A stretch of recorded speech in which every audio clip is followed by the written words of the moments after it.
A Vietnam Tour of Duty by W.R. Benton. Book and audio production. Copyright 2024 W.R. Benton. Chapter 1. A Shau Valley, Vietnam, 1968. The man on point was scared, deathly scared and sweating, but not because of heat yet. He was a draftee named Jared Davis, but he was called Stony because he liked to relax with a little weed after being in the jungle or plains on a mission.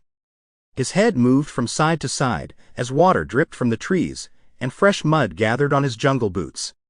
His steel pot and his flak jacket were heavy and hot. He could kill for an ice-cold beer. He'd seen fresh footprints in the mud beside the trail not an hour back, so he was on edge. As he moved, he was a bundle of raw nerves from his level of alertness, but he was an adrenaline junkie and enjoyed being on point. He knew they were less than a mile from the border of Laos, and the area showed signs of heavy use by the North Vietnamese. Hamburger Hill, where many Americans were killed or wounded in May 1969, he'd just passed a while back, but time had no meaning to a man on point. The enemy was out for sure and probably near. But he had to worry about many things, being the first man of a company of men to walk beside the trail.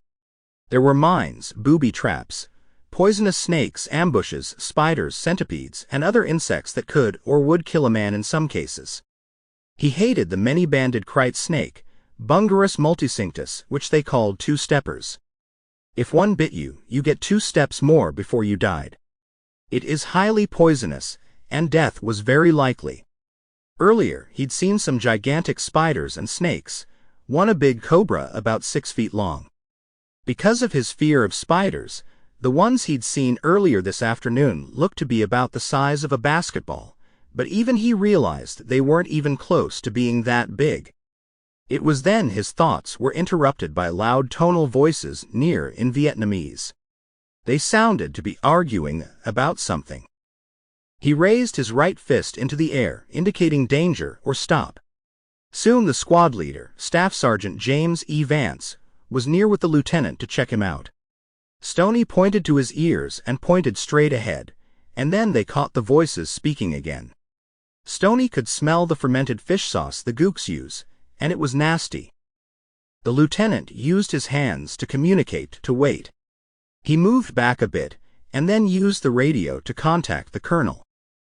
Cobra 1, this is Mad Dog 1, over. Lieutenant Sparks. Sample complete. Ready to continue?